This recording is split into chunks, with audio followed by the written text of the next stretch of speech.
Nos supermercados ou em lojas especializadas, tem vinhos para todos os gostos e bolsos. Branco, tinto, rosé, espumantes. Os preços variam entre R$ 15 para a linha popular até 50 mil a garrafa para os vinhos mais sofisticados. Esse aqui, um espanhol, custa quase 7 mil reais a garrafa. Aqui nessa loja especializada em vinhos, por exemplo, a gente tem um vinho, esse aqui que custa R$ 43 e esse aqui quase 7 mil reais. Valmir, o que faz um vinho ter esse preço de quase 7 mil reais a garrafa?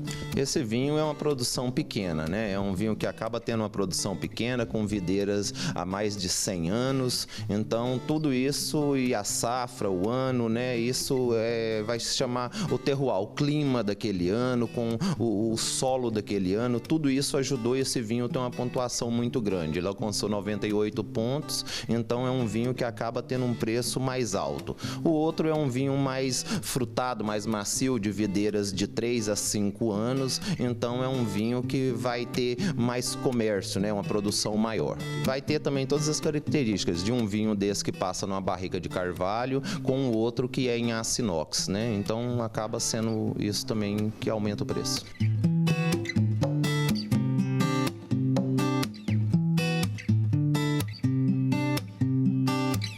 Mas qual a taça ideal para cada tipo de vinho? É verdade que vinho previne doenças? Vinho produzido no Brasil tem qualidade? A partir de agora, vamos fazer uma viagem pelo fascinante universo dos vinhos. Esse cardiologista ressalta as qualidades do vinho. A bebida tem baixa caloria, ou seja, não engorda. Contém aminoácidos que ajudam o organismo a produzir proteínas. Os vinhos também são ricos em cálcios, o que é bom para os ossos. Contém vitaminas do complexo B e o melhor, possui mais de 200 substâncias boas para o nosso organismo, dentre elas o resveratrol.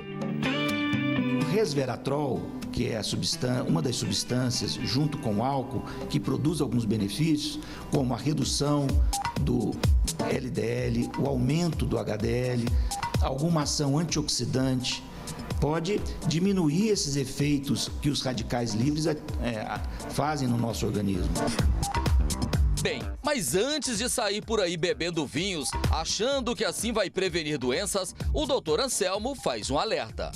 Vinho não é vacina e o vinho não é nenhum método de prevenção. Se você tem uma doença, você precisa tratar com cirurgia, com medicamento.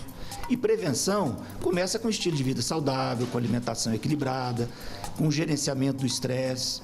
Então, para quem não bebe vinho, ninguém vai recomendar que ele passe a beber vinho como método de prevenção de doença. Agora, se ele já consome alguma bebida alcoólica, ele pode consumir uma taça ou duas por dia, e desde que ele não tenha nenhuma doença que contraindique. Por exemplo, as pessoas que têm arritmia ou que têm uma doença metabólica, uma diabetes descompensada. Então, essas pessoas não devem consumir bebida alcoólica, porque podem agravar a situação de saúde. Então, o vinho, ele é para dar prazer, né? Para dar uma comunhão. E a felicidade pode ajudar numa prevenção. Mas, como médico, eu não recomendo que as pessoas passem a beber vinho. Quem não bebe, fica assim sem beber. Roque sabe disso. O empresário bebe vinho todos os dias. Um hábito que começou há 10 anos. No apartamento dele, em Goiânia, tem coleções de taças e rolhas. O Roque, que é dono de restaurante, ele mantém aqui na casa dele até uma caixa com rolhas. São vinhos que você tomou aqui na sua casa. Exatamente, são alguns vinhos que a gente tomou em momentos especiais e cada rolha tem uma história, cada rolha foi um momento, foi uma ocasião diferente. Eu só não sei lembrar qual, né? Mas todos aqui foram momentos especiais aqui na sua casa. Exatamente, só aqui em casa. Os que eu tomo fora eu não guardo, não. Agora, o Roque estava dizendo aqui que muitos vinhos vendidos no Brasil, claro que a gente não vai falar marca, mas muitos vinhos vendidos aqui no Brasil é o resto de vinícolas do Chile e outros países aí. Exatamente, o brasileiro, Loares, ainda não sabe tomar vinho. Então ele vai tomando vinhos que o marketing de grandes empresas vão mandando para o Brasil porque eles não tinham o que fazer com esses vinhos por lá e mandam para a gente como se fossem bons vinhos, grandes rótulos, e não é. São vinhos de má qualidade e que o brasileiro acaba tomando achando que é um bom vinho e não é. Na verdade, são vinhos desonestos, são vinhos de má qualidade e que na verdade seriam jogados fora. Mandam para o Brasil para a gente tomar. Então muitas pessoas, o Chile, vamos dar o exemplo do Chile. Muitos vinhos que são vendidos aqui como chilenos, eles não consomem esse vinho lá.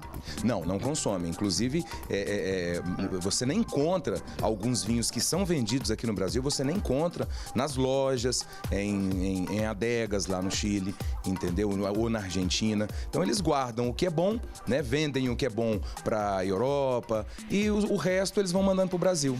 Isso quer dizer que o brasileiro tem que aprender muito ainda sobre vinho. Exatamente, o brasileiro precisa aprender muito sobre o vinho, porque o vinho é vida. Cada garrafa é uma vida, cada garrafa é uma história, cada rótulo, cada vinho, cada vinícola tem uma história, tem uma vida. E o vinho faz bem para a saúde, né? Especialista nesse tipo de bebida, o sommelier Valmir Marques lembra que apesar do vinho ser muito conhecido no Brasil, o brasileiro consome em média 3,5 litros de vinho por ano. É muito pouco se comparado ao consumo de outros países. Na Argentina, por exemplo, cada habitante bebe quase 60 litros por ano.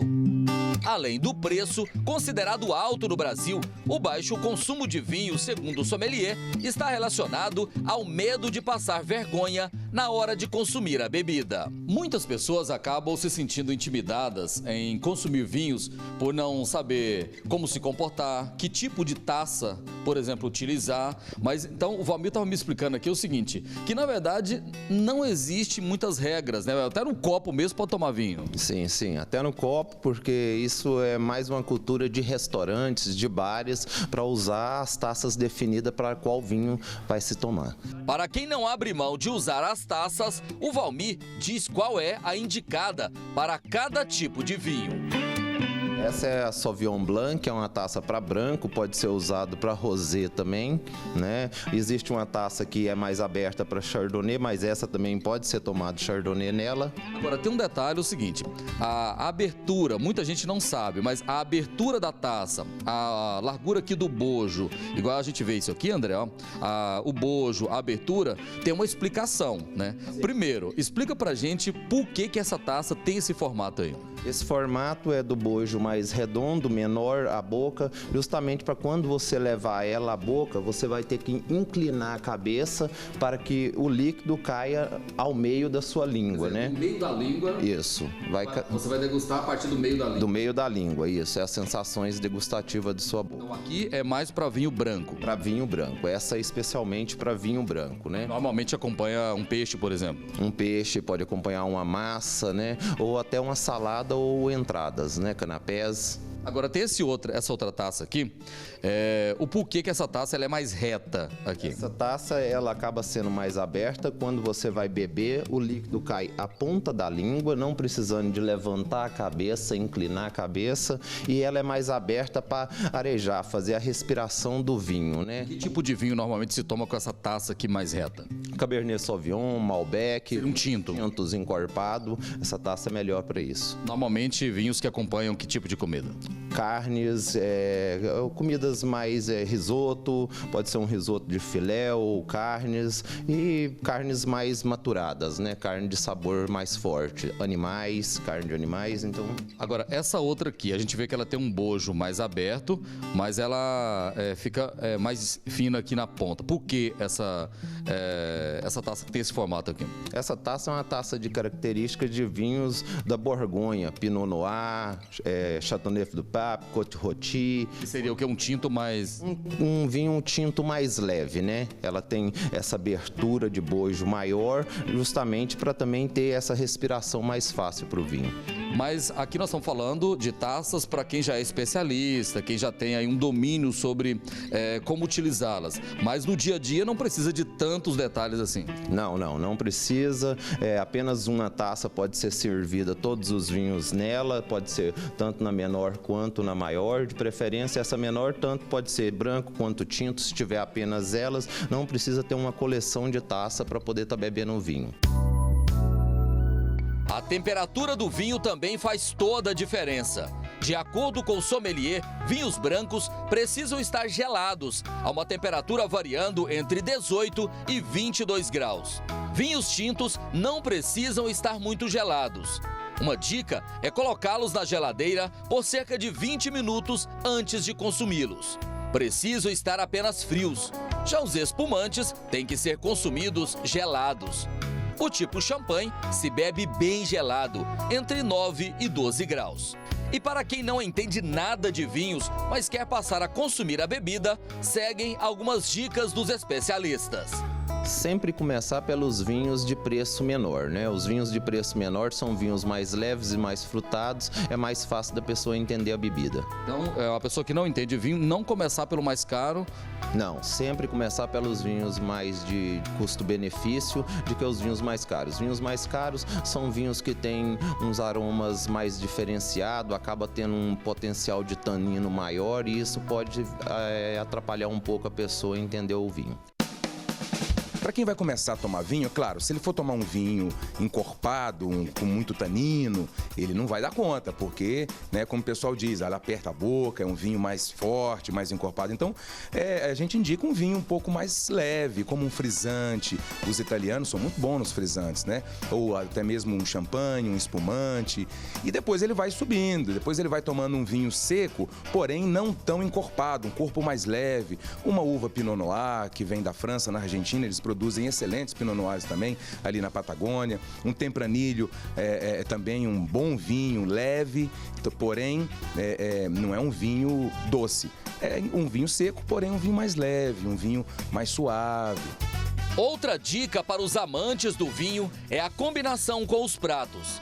Vinho tinto, por exemplo, deve acompanhar carnes vermelhas, de sabores fortes, massas, pizzas ou pratos que contêm molhos vermelhos. Já o vinho branco deve acompanhar carnes brancas, saladas, frutos do mar e massas com molho branco. Roque Samuel, que já fez até curso para aprender a consumir vinho, lembra que a bebida requer momentos especiais, sendo que normalmente cada dia da semana tem um vinho especial. O vinho, ele, na verdade, ele é feito para momentos especiais, né? A gente não senta num boteco para tomar vinho e sair capotando.